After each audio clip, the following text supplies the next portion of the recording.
notre Dieu, tu sais qui nous sommes, des hommes qui ont bonne conscience et des hommes qui ont mauvaise conscience, des gens contents et des gens mécontents, des gens rassurés et des gens anxieux, des chrétiens de conviction et des chrétiens de tradition, des croyants, des demi-croyants et des incroyants. Et tu sais d'où nous venons, du cercle de nos parents, nos amis et connaissances, ou bien d'une grande solitude, d'un bien-être paisible ou de toutes sortes de difficultés et de tourments, de rapports familiaux harmonieux, tendus ou brisés, du cœur de la communauté chrétienne ou de sa périphérie. Maintenant, nous voici tous devant toi, dans nos différences, tous égaux par le fait que nous sommes tous dans notre tort vis-à-vis de toi et les uns à l'égard des autres. Égaux parce que nous devrons tous mourir un jour. Égaux parce que nous serions tous perdus sans ta grâce. Mais égaux aussi parce que ta grâce nous est à tous promise et accordée. Nous sommes réunis pour te louer en te laissant nous parler. Qu'il en soit ainsi pendant ce temps. Nous te le demandons au nom de ton Fils, notre Seigneur Jésus-Christ. Amen.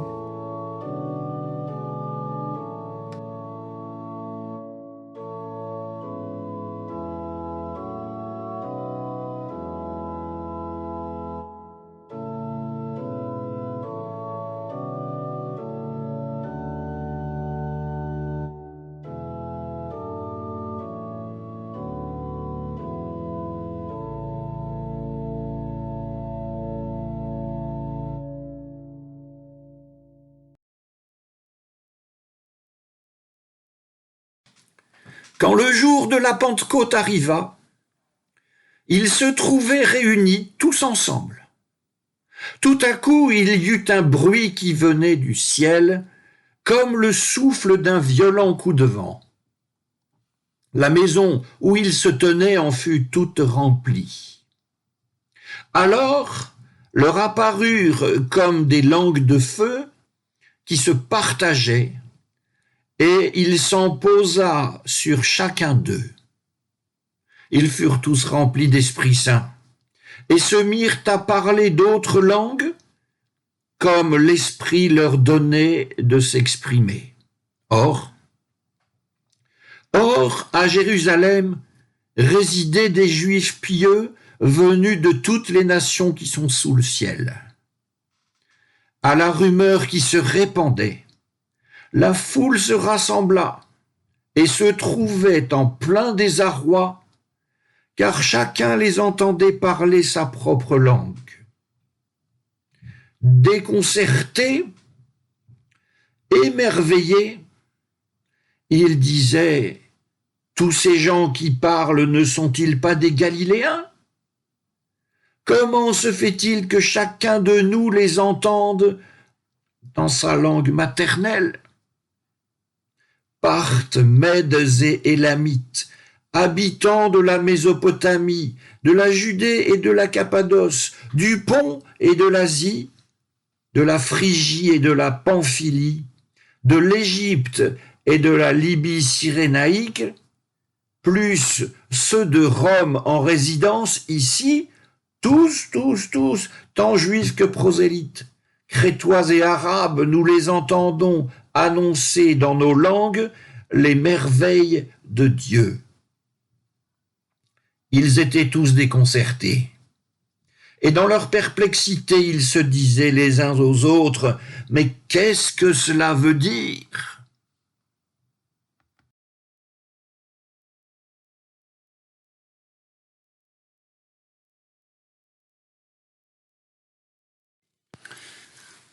Que se passe-t-il à Pentecôte, chers amis, chères sœurs, chers frères? À question simple au singulier, réponse simple au pluriel. Ils sont tous remplis d'Esprit Saint et se mettent à parler d'autres langues comme l'Esprit leur donne de s'exprimer. Acte 2, première partie du chapitre. Jésus envoie sur eux ce que son Père a promis. C'est ce que dit Luc dans son chapitre 24. Ils reçoivent une puissance, celle du Saint-Esprit, autre expression que l'on trouve en Actes, premier chapitre. Et encore, la prophétie se réalise, c'est Joël au 3e chapitre. Ajoutez Jean, 20e chapitre, au soir de Pâques, Pentecôte arrive par le souffle physique de Jésus-Christ. Rajoutez encore 1 Corinthiens 12, 3 et versets suivants. Vous voyez, que se passe-t-il à Pentecôte? Voici donc une petite charretée de réponses simples et de réponses bibliques. Et à ces réponses, il est possible d'ajouter d'autres réponses simples qui portent sur le commencement de l'existence de l'Église, sur le premier catéchisme et autres notions passionnantes. Et à toutes ces réponses bien connues, bien méditées et bien reçues, à toutes ces réponses, nous allons associer le beau mot de doctrine. Mais ce n'est pas à ces réponses simples et multiples que nous allons nous intéresser comme ça tout de suite. Je vous demande de faire un effort, non pas de mémoire, mais un effort d'oubli. L'oubli passe, et nous assistons à la scène sans rien connaître de la Bible, mais dans des dispositions plutôt bienveillantes. Alors, que se passe-t-il? Ouvrons les yeux et les oreilles. Nous voyons et nous entendons des gens qui sont en train de vivre ensemble une expérience extatique. Leurs visages sont particulièrement lumineux et des sons diversement articulés sortent de leur bouche. Pour nous, c'est incompréhensible, mais d'autres témoins de la scène reconnaissent ces sons comme des éléments liturgiques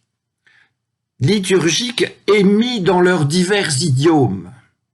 Cette expérience ressemble à une ivresse alcoolique aussi, et quelques-uns ne manquent pas de le faire remarquer. Puis, un homme prend la parole. Nous sommes toujours dans notre exercice d'oubli. Un homme, on ne sait qui, prend la parole et propose une interprétation très bien raisonnée de tout ce qui se passe, et cela s'appelle une doctrine. Ainsi, ce qui se passe à Pentecôte peut être ramené à deux notions. L'expérience extatique spirituelle, ça fait une, et la doctrine, ça fait deux. Vous pourrez juger ce départ un peu froid. C'est que, plusieurs fois ces dernières semaines, il m'est arrivé de devoir réfléchir sur ce qu'on appelle aujourd'hui christianisme post-confessionnel. On est dans l'ère des postes de toutes choses. Christianisme post-confessionnel, c'est une expression un petit peu précise et un petit peu à la mode.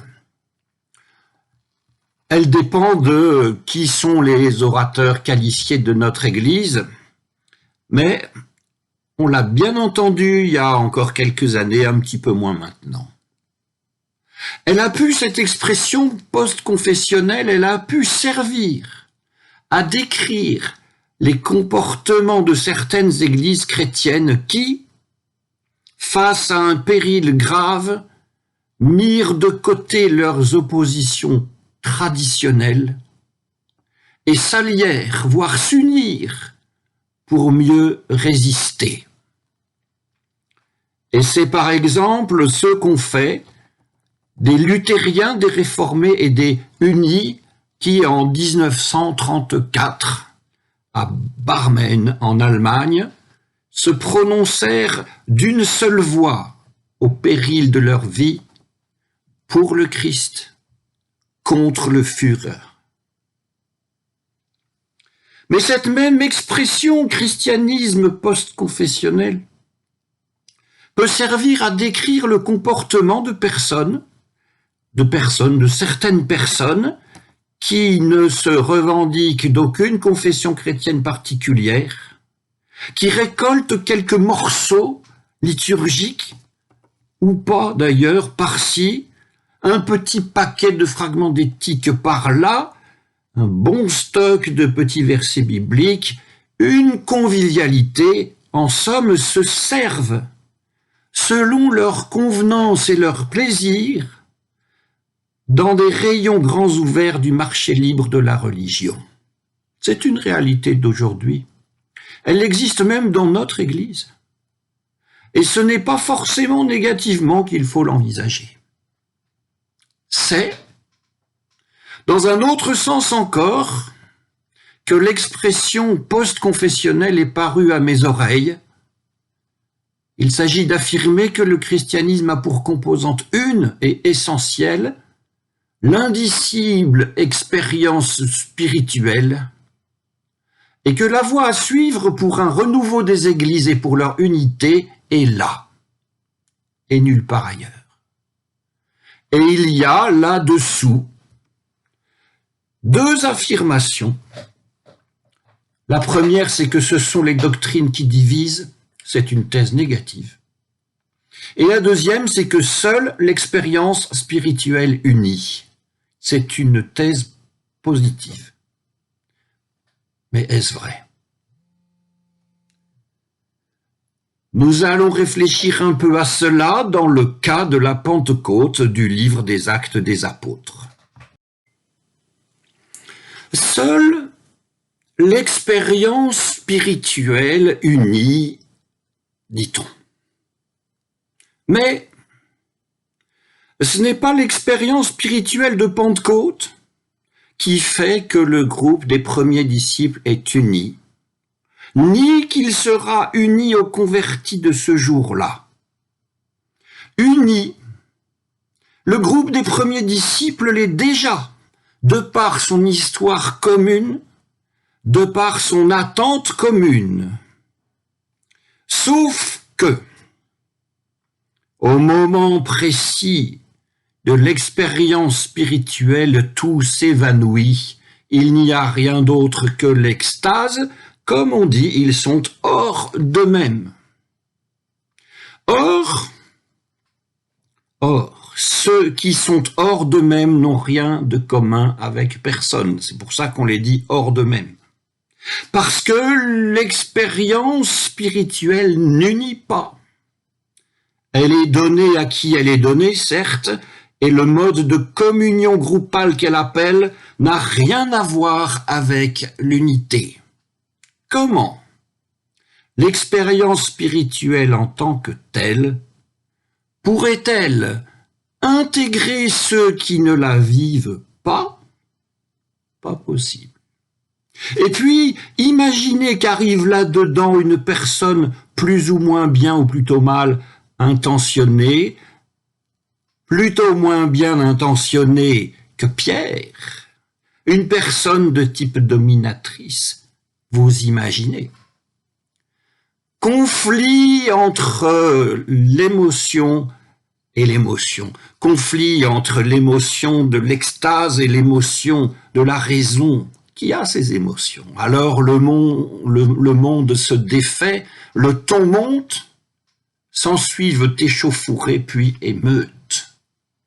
Et voyez-vous, Jérusalem, en ce temps-là, l'émeute signifie aussi le bain de sang. Ah, si c'était la sainteté, n'est-ce pas? Émeute signifiait aussi bain de sang. Car l'occupant romain avait pour habitude de ramener le calme, comme on dit, manu militari, avec des outils et des méthodes militaires. Continuons, l'expérience spirituelle unit-elle? Non.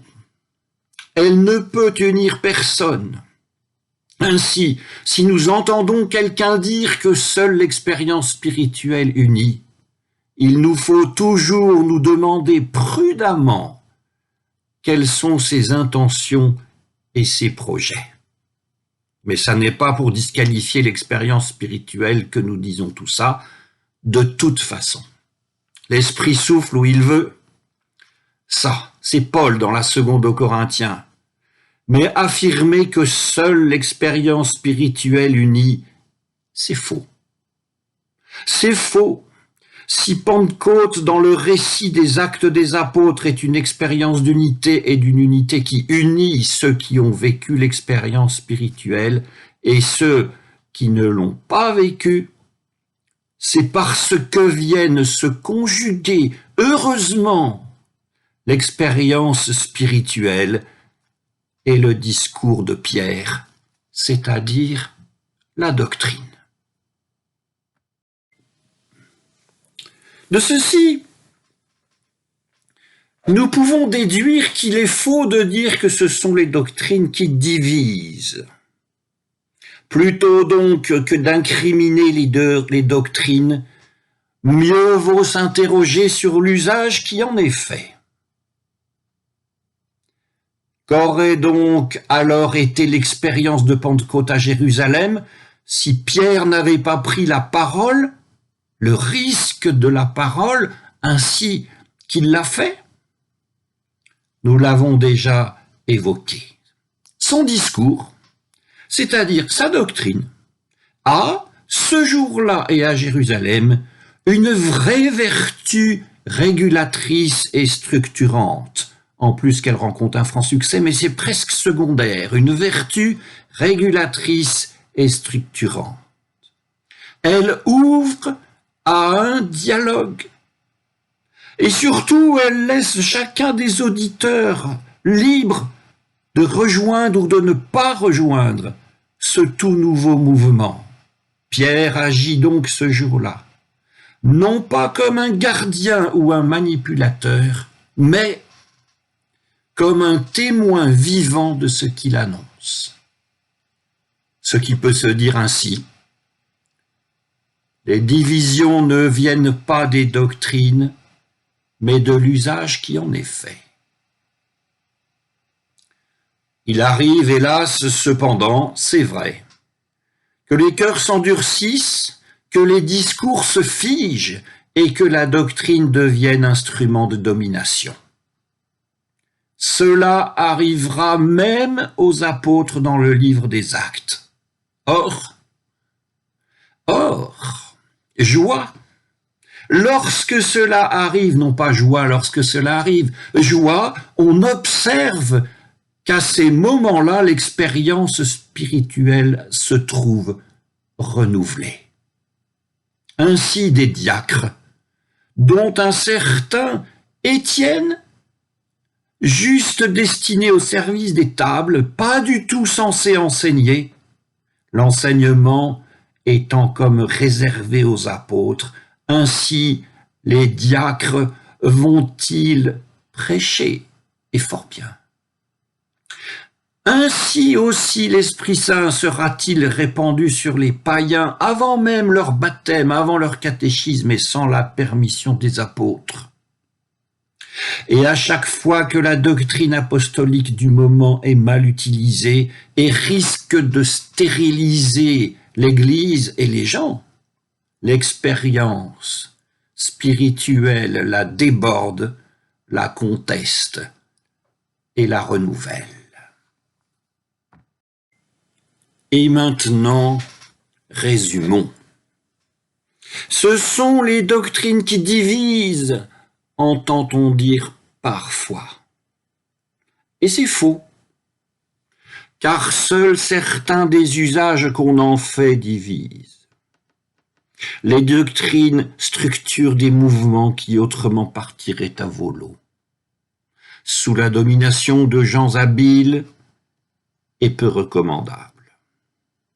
Il nous faut donc veiller, demander à Dieu qu'il envoie son esprit pour que ce qui structure notre pensée et notre Église demeure une parole vivante et jamais ne devienne un carcan. C'est l'expérience spirituelle seule qui unit, entend-on dire parfois, mais c'est faux. La vertu négative de l'expérience spirituelle est qu'elle isole, qu'elle est si intense qu'elle est hors langage. Or, la vertu positive de cette même expérience, lorsqu'elle advient, c'est de contester, d'interpeller et de féconder. Puissions-nous veiller à tout cela. Et si nous venons à faillir en notre veille, si notre joie aussi s'éteint, que le Seigneur veuille envoyer son esprit. Nous l'en prions, nous l'en supplions. Amen.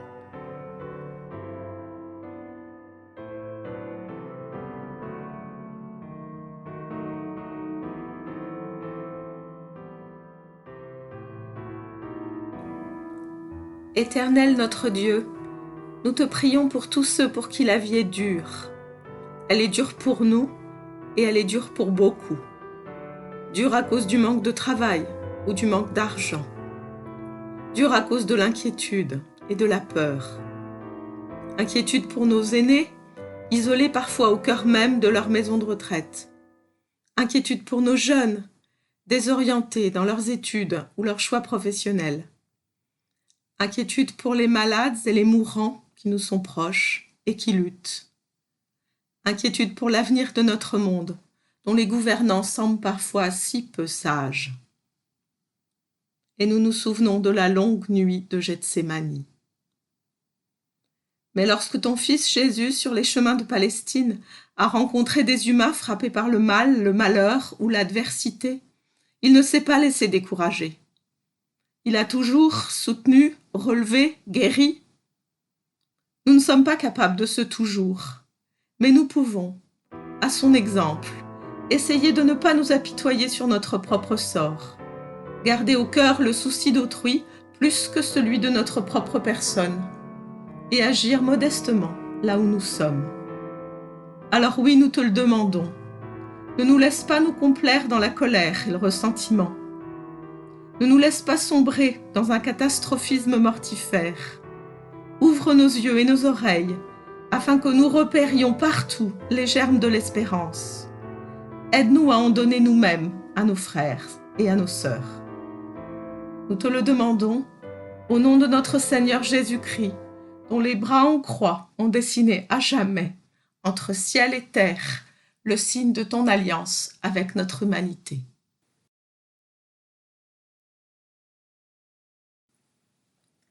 Notre Père, qui es aux cieux, que ton nom soit sanctifié, que ton règne vienne, que ta volonté soit faite sur la terre comme au ciel. Donne-nous aujourd'hui notre pain de ce jour. Pardonne-nous nos offenses, comme nous pardonnons aussi à ceux qui nous ont offensés. Ne nous laisse pas entrer en tentation, mais délivre-nous du mal. Car c'est à toi qu'appartiennent le règne, la puissance et la gloire pour les siècles des siècles. Amen.